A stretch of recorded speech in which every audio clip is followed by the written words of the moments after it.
Hello, and welcome to First Light's Radiation Vibration. I'm your host, Renaya, and if not already, subscribe and notify up and jumpstart your meditative muse today.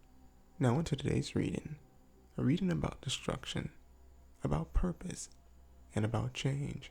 And now, part 1, a reading of Matthew chapter 5, verse 17 through 18. Author, Matthew. Think not that I am come to destroy the law or the prophets. I am not come to destroy, but to fulfill.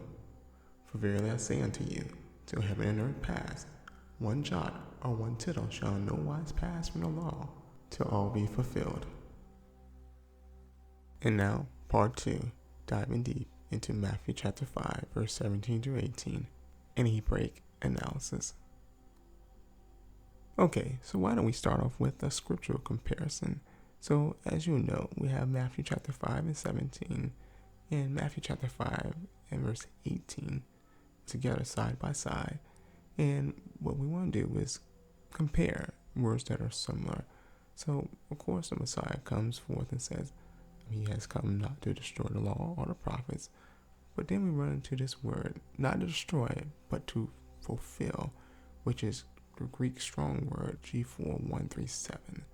Then we also have a similar word, in English at least, stated as fulfilled in Matthew chapter 5 verse 18, G1096. And what we want to find out are if those two words are exactly the same, because that's the impression that we're left with if we don't dive any deeper. Now many will say that the fulfilled in Matthew chapter 5 is referencing to a scripture like John chapter 19 verse 30, where it's written, when Jesus therefore had received the vinegar, he said, it is finished. And he bowed his head and gave up the ghost. Now before we go forward, I do want you to note that the word for finished here is another Greek word, which is G5055. However, we're not going to delve so deeply into this one as comparing the other two that we saw in Matthew chapter 5, verse 17 through 18.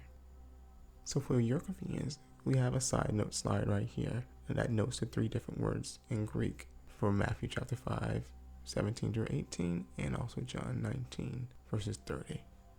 Okay, so let's get this thing popping. So in this slide right here, we have a definition comparison. Now, note, I'm going to be using both the Dare definition and the Strong Concordance definition. The Dare being first and the Strong Concordance being underneath. And I have abbreviated the definitions for space convenience. At the same time, I've kept the essence, that which is critical for each one of these definitions. So going forward, let's compare. So starting with the first one, we have fulfill, G4137. And there it says to make full, fill up, render full. Now in the strong, we go even further with that definition, which means to make replete, cram, level, furnish, satisfy, execute, finish, verify. Okay, so when we get to the fulfilled and later on in Matthew chapter 5 verse 18, the there definition is to become, arise, be made, be finished. And the strong simply states it as this, calls to be, become. Okay, so now we're going to use a visual aid, a glass cup comparison as I call it, showing the difference between fulfilled G4137 and fulfilled G1096 and how they are not interchangeable. Okay, so looking at the first one, fulfilled, we have the whole idea of cram for the G4137. So what we have here is the law plus the prophets. And then if it's according to this one as far as being crammed, then we have something that looks like this. So the Messiah comes along and makes everything full. Doesn't come to destroy, but to render full, to level up, so to speak, to furnish, to verify the law and the prophets, not to do away with them. And that's exactly what this fulfill is stating. The G4137 is leveling up, it's making full, it's as though it's brimming over the rim. Now, going forward, we see that this definition aligns our precepts very well with Isaiah chapter 42, verse 21, which is a prophecy about what would happen to the law. And it reads, "And the Lord is well pleased for his righteousness' sake. He will magnify the law and make it honorable." So whenever something is magnified, it's made larger, it's expounded upon. You can see the finer details of it. In no way insinuating that something is being taken away, but the details are making it more full. It's making it honorable. Now, one example of this magnification is found in Matthew chapter 5 as well. And we're going to start at verse 20 and then look at verse 21 as well of the same chapter. And it reads, "Ye have heard that it was said by them of old time, that thou shalt not kill, and whosoever shall kill shall be in danger of the judgment." Verse 21, "But I say unto you, that whosoever is angry with his brother without a cause shall be in danger of the judgment." So here we're looking at the heart of the matter, what's going on inside internally. So not just the exterior, but the internal as well. Not just being a whitewashed tomb or sepulcher, but being renewed within as well. This is honorable. This is a magnification, because it's now causing each individual to do a self-analysis as opposed to just viewing things externally. And what does this cause us to happen? It causes us to have a gracious outlook on others, knowing the depravity of our own hearts as well. Not negating anything, don't get me wrong, because that's not what's going on right here. The law still stands. The judgment will happen, but now we're taking a critical look at what we're doing ourselves and what is the purest motivations. So looking at another magnification in Matthew chapter 5, we just simply have to go down to verse 27 and go through verse 28. And it says, "Ye have heard that it was said by them of old time, thou shalt not commit adultery. But I say, whosoever looketh on a woman to lust after her has committed adultery with her already in his heart."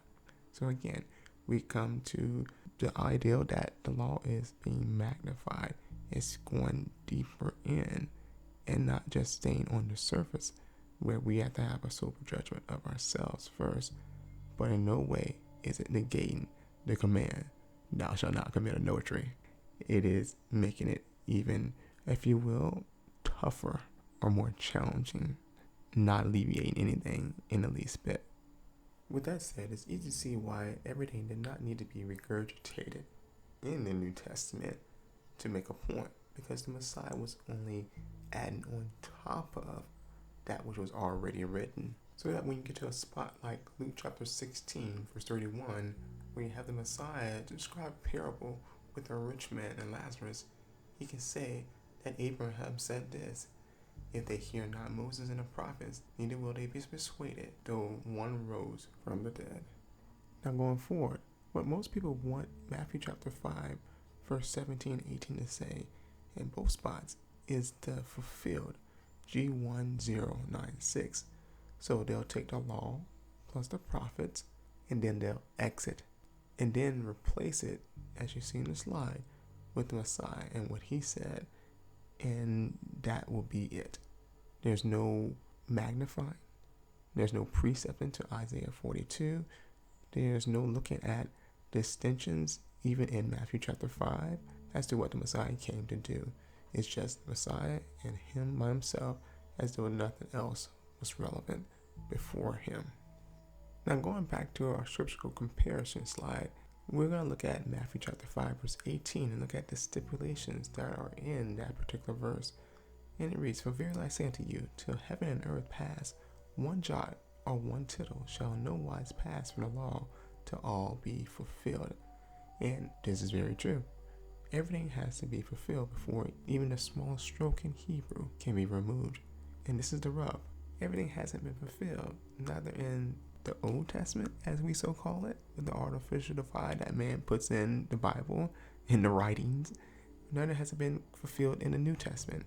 And I'll show you that right now.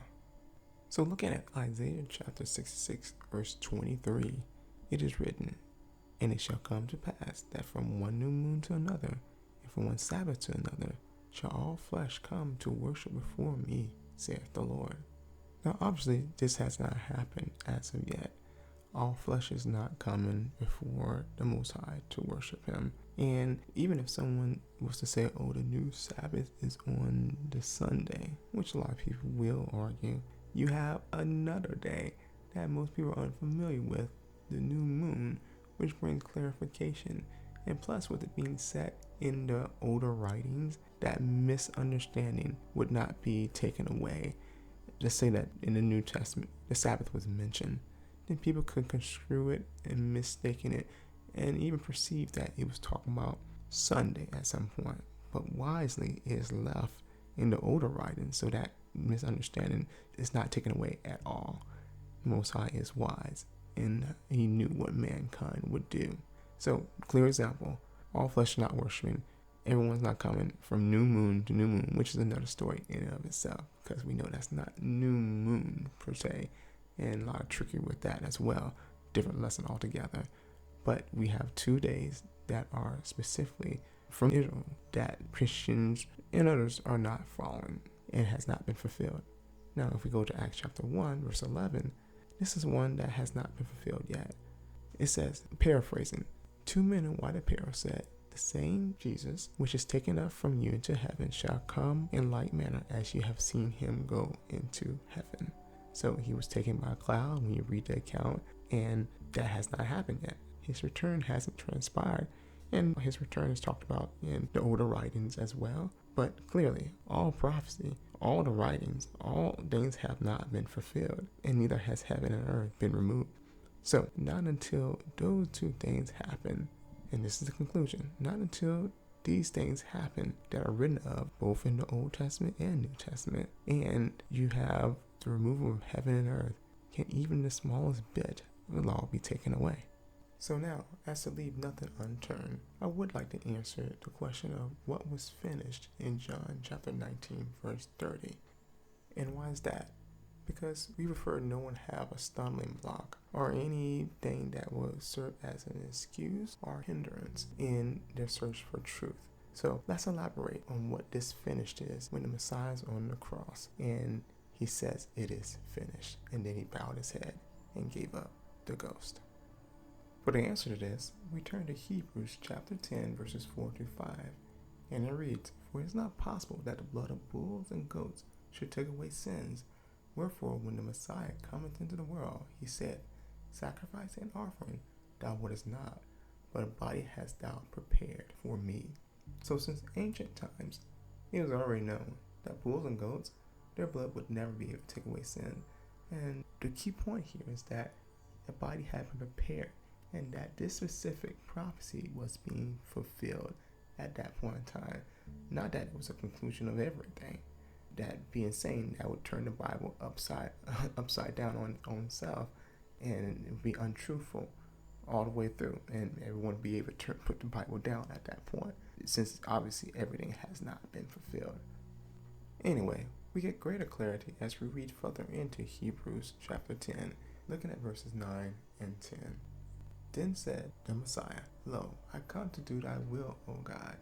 He taketh away the first, which is animal sacrifice, that he may establish the second, which is his messianic sacrifice, by the which will, which is G2307 in the Strong Concordance, or his choice, we are sanctified through the offering of the body of Jesus Christ once and for all. So that choice, it is finished. He gave up the ghost. That's what we're talking about right here. He had a body prepared. He was telling his disciples about him being dead, about his death, resurrection, before it even happened. This was what was being fulfilled. That specific portion of all prophecy. And it showed that the purposes of the Most High have always been the same. We reference Revelation chapter 13, verse 8, and it tells us that the Lamb, or the Messiah, which it symbolically represents, was always planned to be slain since the foundation of the world. And this point right here shows that the sacrificial system that was instituted for Israel was always planned to be phased out, and that all the sacrifices were supposed to point them toward the Messiah himself, who Moses told them to look for in a prophet that would be just like him, or a prophet that would be similar to him. Also, it shows that Malachi chapter 3, verse 6, that states that the Most High changes not is also true, and that the Most High remains the same forever. Anyways, thanks for your support, and aid us in sharing what matters most by simply leaving a thumbs up. This is Renaya with Radiation Vibration, signing out. Shalom.